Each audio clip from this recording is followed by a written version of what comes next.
and welcome to Diaspora Voice, KTN's premier international talk show. We come to you every week discussing issues that affect Kenyans both here and abroad.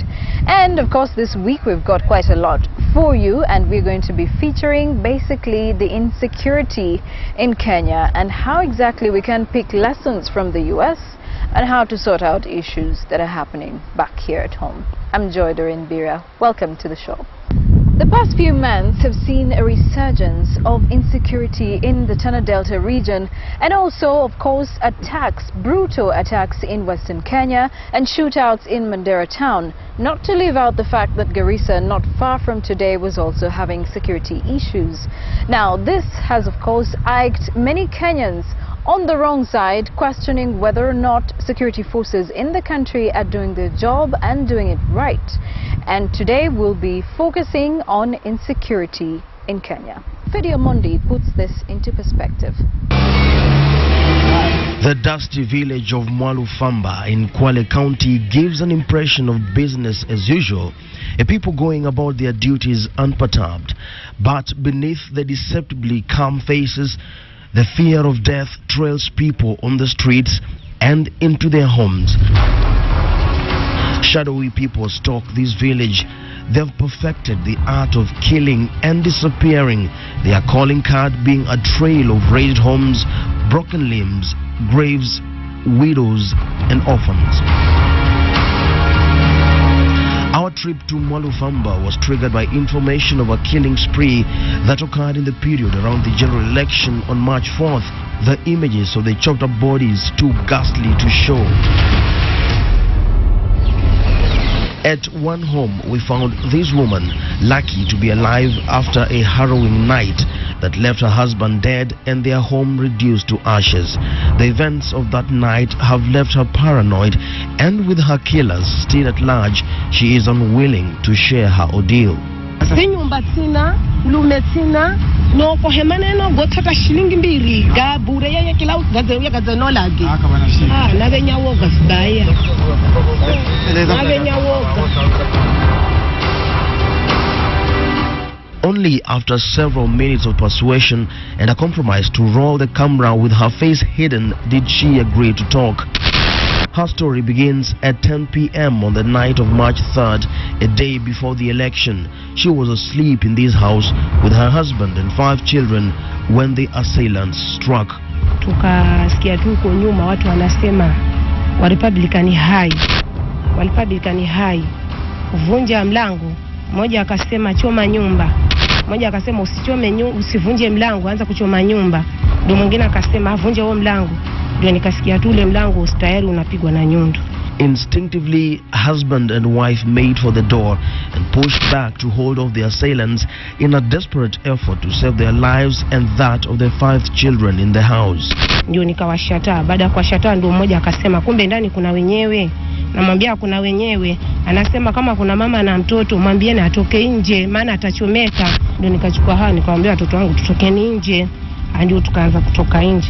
Bila napotoka tu tayari akawa anataka kunikata hapa kwa kichwa. Kimbia kidogo napiga kona ndio nikashikwa na mti nikaanguka. Napoanguka ndio akaanza kunikata tayari hichi kichwa. Anaponikata hapa ndio akanikata hapa. Ndio akanikata tena hapa. Ndio akarudi akanikata hapa panga 4. They left her for dead, but she says she somehow managed to crawl to her parents' home some 300 meters away from here, where she fell unconscious.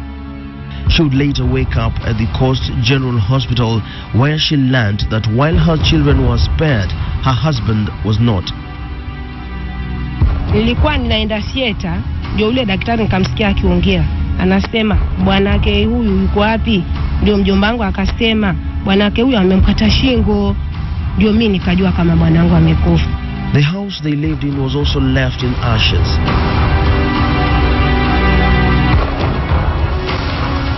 The man was buried at Serezani, some 3 kilometers from Mwalufamba, where his relative had hived off some land for him. Mzee Saji Matu got the news of his kin's murder that very night. Ameuliwa hapo. Ampasuliwa hizi na hizi, na kapasuliwa hapa utumbo kwa hapa juu. The man was killed on suspicion that he was an informer. He is said to have been targeted for reporting the gang's activities to the authorities.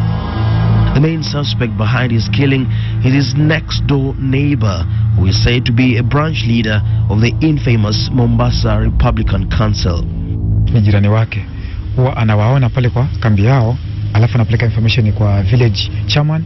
Village chairman anapigia simu chief. Sasa akasema kwamba wakati amewawa huyo kijana na village chairman, tutakuwa tunafanya mkutano yetu bila shida. The village chairman in question was also killed that night. Then began an orgy of death. 7 people died that week, and the locals believe the gang is not done. They talk of a list which the gang has drawn up of people it has labeled as traitors, 46 in total, all of them earmarked for killing. Among them is this man, who is part of the neighborhood watch formed to counter the gang threat. List ilipatikana ya majina, sana sana wale ambao walikuwa targeted, asasi wengine tukiwa mmoja wapo, na kikosi kingine cha usalama ambao tunaangalia hali ya usalama vile wanavyokwenda usiku na mchana. Kwa hivyo yote geti yao chifu, tuseme ile chini ya provincial administration, hasa location kutoka machairman mpaka wale ambao wanamonitor security usiku na mchana. Wewe mbona uko kwa list? Kwa sababu ile hali, kwa sababu ya kuangalia hali ya usalama, kwa sababu ukienda against vile ambavyo wanajaribu kulinda mwananchi usiku na mchana, wao wako against ya mama kinyume cha mwananchi, vile anataka mwananchi sisi vile wanavyotaka wao. Wengine washaoa na bado tuko kwenye hali ya wasiwasi, kwa sababu ukiwa booked wewe, hata kama uko na huru, lakini huru wako bado ni kidogo.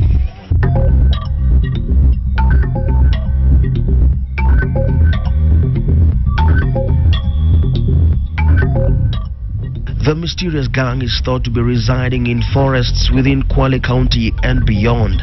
The gang has now resorted to raiding homes for food, money and other stock for their survival.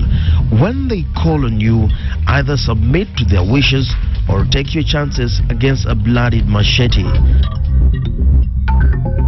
Ali Juma is a shopkeeper. He is still reeling from the events of a night when the gang broke into his shop and looted it before accosting him at his home at about 1:30 a.m. Unasikia panga papa, hamka bwana. Kwa jamani, kuna nini ndugu zangu? Akaniuliza, ndugu yako nani? Fungua ama kama ufungue nyumba tuchome. Kaambia hata msipate shida, nafungua. Kufungua akasema tupatie pesa. Nilikuwa nimejiandaa kesho yake niende Mombasa nikanunue vyombo vya hapa dukani. Nikawatolea 2000 mwanzo, wakakataa. Mmoja alikuwa dirishani akasema kata kichwa huyo. Naambia hata usinikate kichwa. Nikawapa 28,350. Sina habari kama hapo wameiba.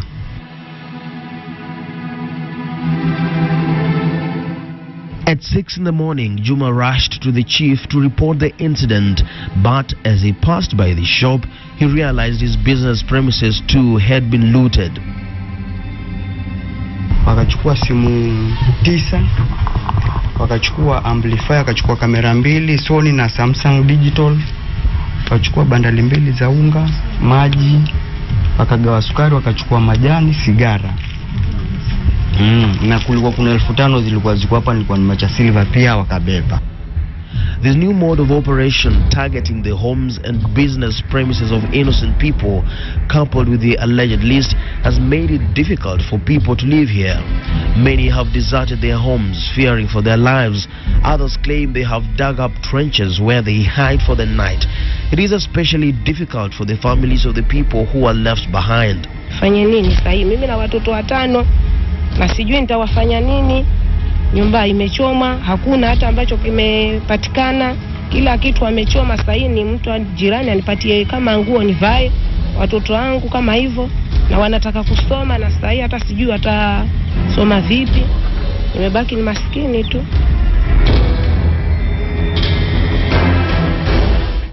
This village is deceptively calm during the day, but as soon as dusk falls, tension rises to palpable levels as unknown killers come out of the bushes to unleash terror on the locals, and it is not known where or when they would strike. It is said they have a list of people they have branded traitors and intend to kill, but also said they are focused on killing anyone who dares stand in their way.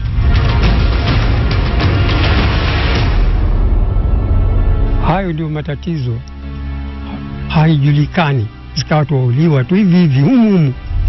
Sina manyaro baba, hata hizi sina nere watu silala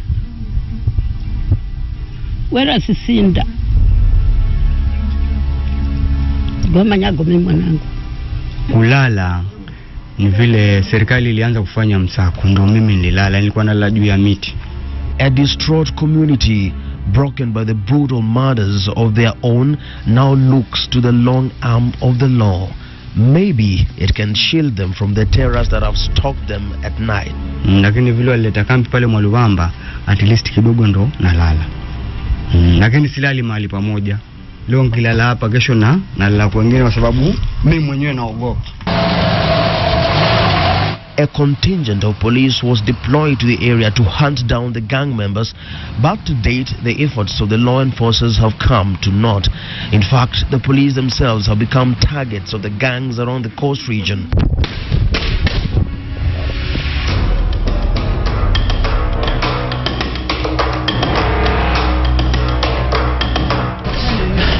Immediately after the shots were fired, the policemen are given chase in the shanties, and two of them have already been injured, and they are saying that they have been shot with arrows.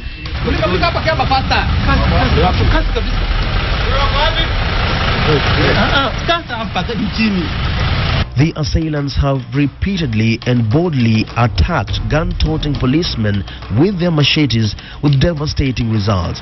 A case in point is the incident in Changamwe, Mombasa, where panga-wielding attackers killed 4 armed policemen on March 3rd.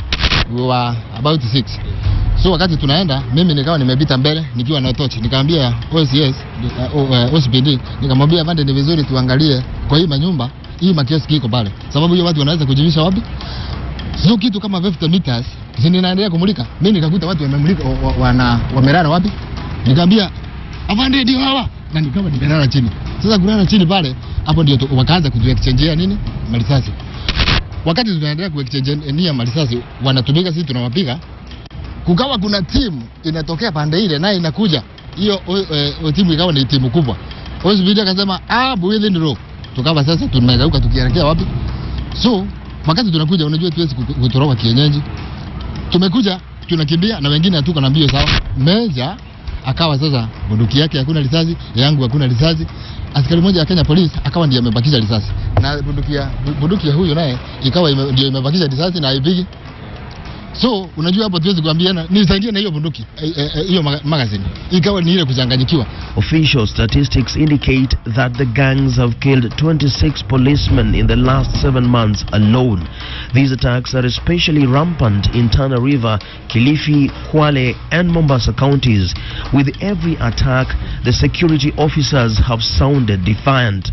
We are not fearing anybody. Let them dare us if they think they can disrupt. We are going to ensure that we crack down on these particular militia groups wherever they are, and we are going to use maximum force, not really even minimum force, maximum force. Yet these words have fallen flat in the face of these killers, who the police have so far failed to contain, as the killings continue unabated and the killers get away. Police have insisted that the Mombasa Republican Council is behind these attacks. Indeed, evidence left behind from attacks suggests the involvement of either the MRC or a copycat group, and survivors' testimonies add weight. Walikuja tu akasema wana Republican hai, na akasema si tu sijui pwani si Kenya tu basi, na hawakuniambia we mama nini wala we mama nini, hawakusema tena. Walisema tu pale wanavunja mlango wanasema pwani si Kenya tu, pwani si Kenya tu, pwani si Kenya, paka mlango ukiingia ndani. However, national MRC officials have always denied the allegations and accused the police of sloppiness and merely using the MRC as a scapegoat.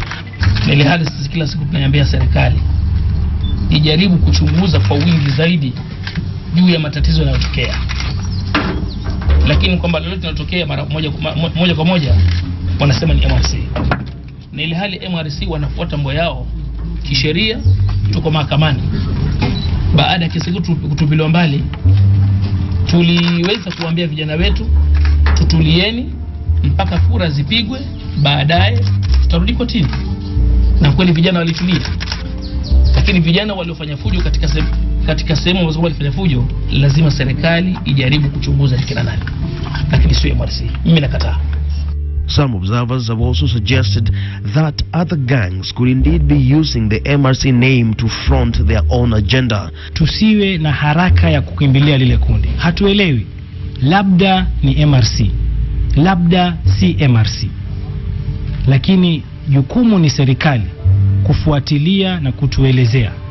Kuna wakati ambapo ilikuwa jambo lolote likitokea ni MRC. Hata mbwa akimuuma binadamu atambua yule mbwa ni MRC. The timing of the last attacks in Kilifi and Changamwe, a day to the elections, also raised questions of a possible political agenda hidden behind the veil of MRC. Tunadhani kwamba ghasia hizi zilizotokea zilikuwa zimechochewa kisiasa ili kuweza kuingilia yale matokeo ya hapa pwani ya kura. Kwenye kampeni zilizofanywa ukiangalia kwa Changamwe, Mheshimiwa Hassan Omar alifanyiwa fujo kwenye kampeni yake. Tukija Mombasa, tukimwangalia Shabali alichomewa ofisi yake. Serikali itafuta nani amefanya mambo kama haya? Lakini kwa nini moja kwa moja kama ni MRC? Simama wewe! Simama wewe!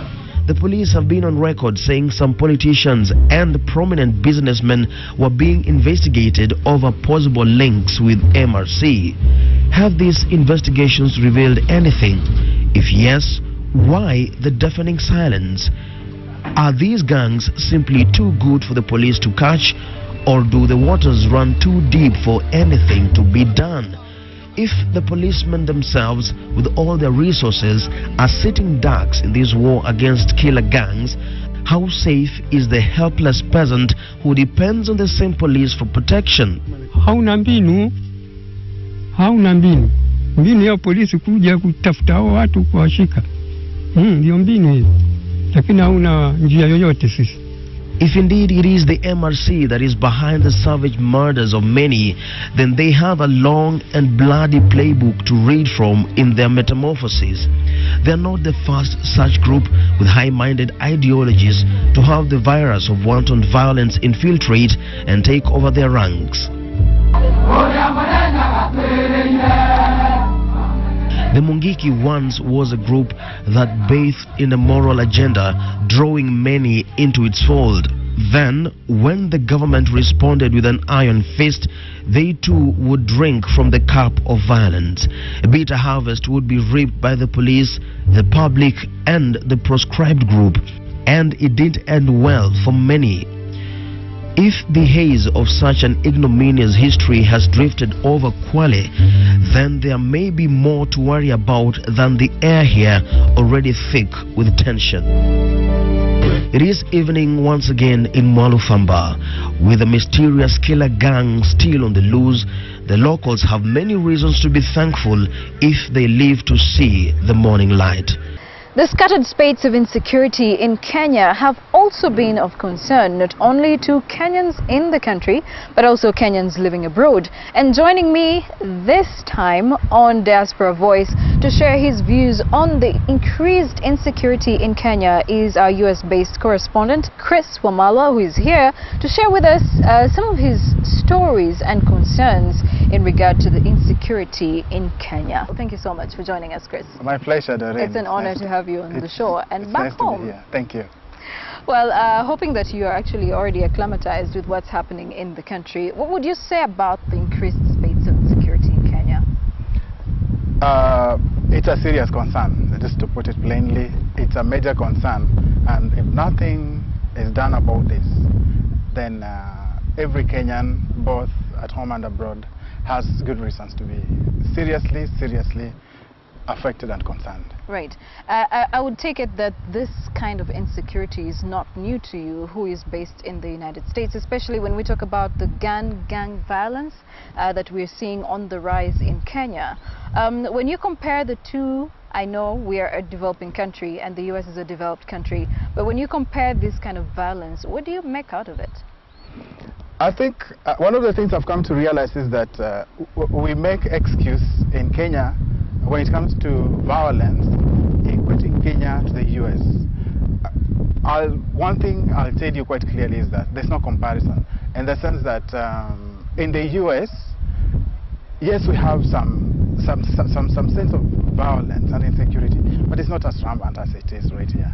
And in the US, at least always the perpetrators of violence are caught and prosecuted. It's not the case in Kenya. That is the difference, the main difference. Okay.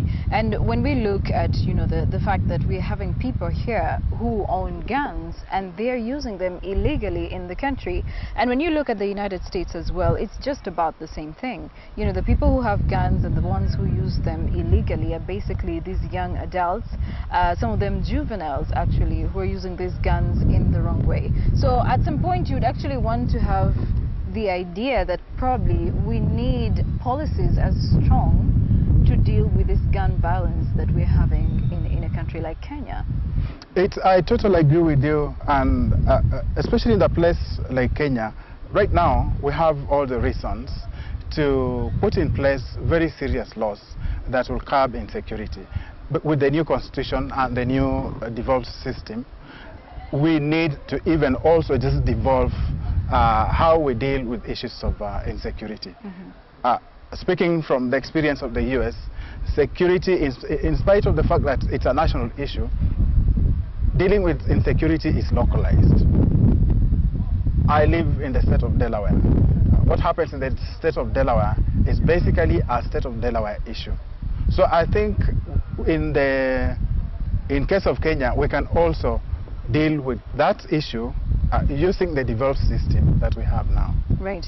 And when it comes to the gravity of, you know, this kind of insecurity, I'm sure Kenyans in the United States and Kenyans elsewhere in other parts of the world are basically asking themselves, is my family safe? Especially of those of them who come from the areas that we just mentioned, that is Western Kenya, Mandera, you know, the Tana Delta region, as well as Garissa. You know, everyone is wondering, is my family safe? You know, what's going on down there? So which are the biggest concerns of people living in the diaspora about the insecurity happening back here at home? Of course, like you said, the safety of the family is very key. Kenyans living abroad, in as much as they live away from home, there's still so much Kenyan, because most of their family members are back in Kenya. But most importantly, this sense of insecurity is hindering the diaspora from coming back home to invest at home. Right now we're talking about investing in you know, investment opportunities in the country. That's what the government is talking about. Within the Vision 2030, there's that provision. It makes room for the diaspora to invest. But I can assure you that based on the recent research, the #1 issue that hinders the diaspora from coming to invest in the country is insecurity. The investments and their investments is not secure. Their lives are not secure. So that becomes a big issue for me. Right. So you've been here for a few days. Maybe you could be here for a few more days. How do you think the security forces are currently handling the situation, and what do you think could be done better? I think appalling generally, to be honest with you. And I'll give you an example. When I came in from the airport, by the time I was getting to town, and that was around 9 o'clock in the evening, I personally witnessed 3 carjackings. That is very serious. It's serious, it's worse than I expected. And in this case, how would you perceive the attention that the security organs are you know, dealing with these kinds of situations? Because if you from the airport witnessed 3 carjackings, what would you say of the rest of the country in terms of handling issues like this? I can only imagine the kind of agony that they're going through. But it's really, you know, many people hope that with the new administration, with the new government, the government will be more serious, because we are very sure that one, they've identified insecurity as a #1 issue that they need to handle. Of course, no, there have been pronouncements concerning dealing with insecurity, especially in areas like Western Kenya. But we've not seen tangible, you know, the outcome of that announcement and that policy that the government is going to deal with the insecurity issues. Right. Which means that there's still issues that the government needs to do more than just making pronouncements about insecurity issues. Well, that was Chris. Thank you so much. We do appreciate, and I'm sure you're going to be going back very soon. Our regards to everybody living out there in Delaware. Is it where you're from? Yes. Yes, Delaware. That is Chris Wamalwa, our US-based correspondent right here on Diaspora Voice, paying us a visit back here at the headquarters in Nairobi. And of course, in regards to the insecurity, increased insecurity in the country, we do have some views that came out from you, and we'd like to share some of them on our different platforms. So just take a look at what some of the Kenyans are saying about insecurity in the country. Kwa majina ni Cyrus Nyakundi kutoka USA. Ya kwanza serikali ingefanya ni kuongeza maafisa wa polisi kwa hizo sehemu ambazo kuna ukosefu wa usalama. Alafu kitu kingine ni kutumia njia salama za kupata hizo bunduki wako nazo. Jamhuri Mwangi Gitao. I want to make a point on how to stop gang violence in Kenya. I think the most important thing is for us to, first of all, try and find out the right size for violence, and it's very simple. Poverty is the main cause of the whole thing. The gap between the rich and the poor is another cause. Unemployment, another cause. Bad leadership, mother of all. If we want to stop this, we're going to have to look at it like a river. If you're trying to stop a river, you stop it from the source. So, addressing gun violence, you don't address it with having cops everywhere. What you need to do is address the situations that make people want to do that. And as soon as we do that, then everything else is going to be very easy. All right, now there you have it. Those are some of the views that Kenyans had in regard to the increased insecurity in the country. And of course, before we take a short break, Chris Wamalwa has something for us. I'm sure, you know, he's been having all these stories he's been covering in the US. And Chris, what do you have for us this time? Today, what we've lined up is an interview with a Kenyan based in the US who is transforming lives of the needy people in her village. It's an inspiring story, especially coming at this time when many Kenyans living abroad are coming home to give back to their communities. Weekend hii kwenye KTN kuanzia saa 12:30. Mtoto Budrogo yule anashikwa na kesi ya Al-Shabaab, atakutia pabaya. Tunaangazia maisha ya aliyekuwa mshukiwa ugaidi Abu Drogo kupitia mwanawe na mkewe. Walinitishia maisha, waliniwekea bunduki, wakaniambia tutakumaliza kama tulivyomaliza babako. Na katika makala ya upambe, saa zingine nywele inakauka, ama saa zingine kuja wakati wa kuchanua inakuwa ngumu. Je, vipi unaweza kutunza nywele zako na kuwa maridadi? Nywele ni crown ya mwanamke, so usipotunza nywele yako, urembo wa mwanamke hauonekani. Kwa uhondo kamili, jiunge nami Isha Kizuga kila siku ya Jumamosi na Jumapili. Usipite.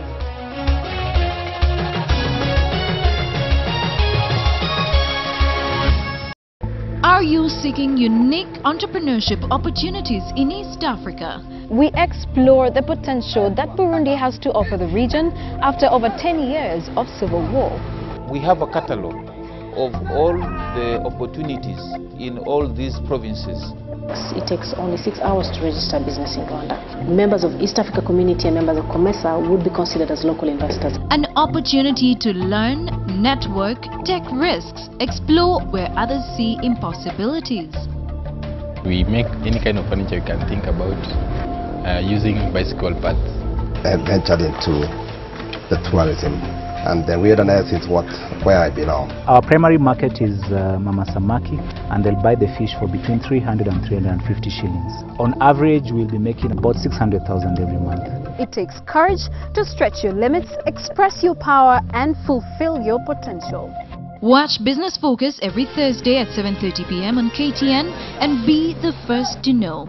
Business Focus, growing regional entrepreneurship.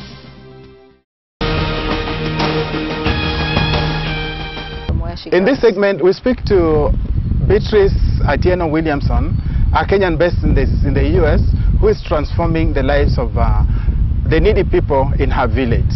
It's an inspiring story, especially coming at this period when many Kenyans living away from home are coming back to give to the community that made them who they are. It's early Monday morning in the city of Oklahoma, in Oklahoma State in the US, and Beatrice Atieno Williamson, a former native of Kano Village in Kisumu County, is settling down at her desk to begin her day's work. The only difference between this office and others in the neighborhood is the fact that this office coordinates activities and functions that take place more than 8,000 miles away in Kano Village in Kisumu.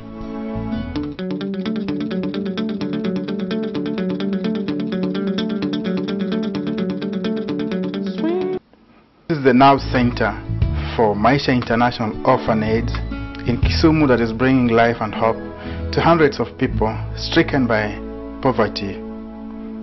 Yeah, my name is Beatrice Williamson and I am from Kisumu, Kenya, and currently I reside here in Oklahoma City and I work for Maisha International Orphanage, so it's very exciting. I have a team of great people here in Oklahoma that we inspire each other to really make Maisha happen for the kids in Kisumu, Kenya. Maisha has been implementing community development programs in the rural villages of Nyanza, Kenya, where large international aid programs rarely venture. We serve close to 450 children, and these are from kids to teenagers. The oldest kid that we serve at Maisha is almost 19 years old.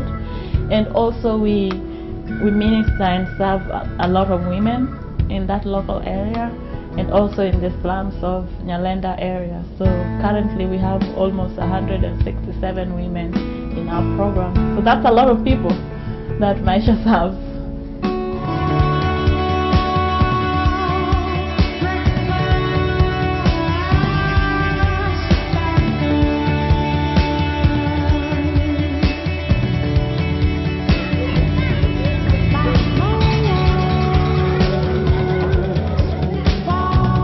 In Nyanza province, the silent epidemic of HIV/AIDS has stolen the lives of mothers, fathers, young and the old, leaving 1 out of every 3 households headed by a child. I always say, like, we do 3 things. We protect, we provide and empower, and that literally serves what Maisha does. According to Kenya's Department of Health, 1 out of every 4 adults in Kisumu County is HIV positive. I was surprised that as much as there is awareness being created for HIV/AIDS, a lot of people are still finding themselves trapped in having to find out that they're HIV/AIDS positive.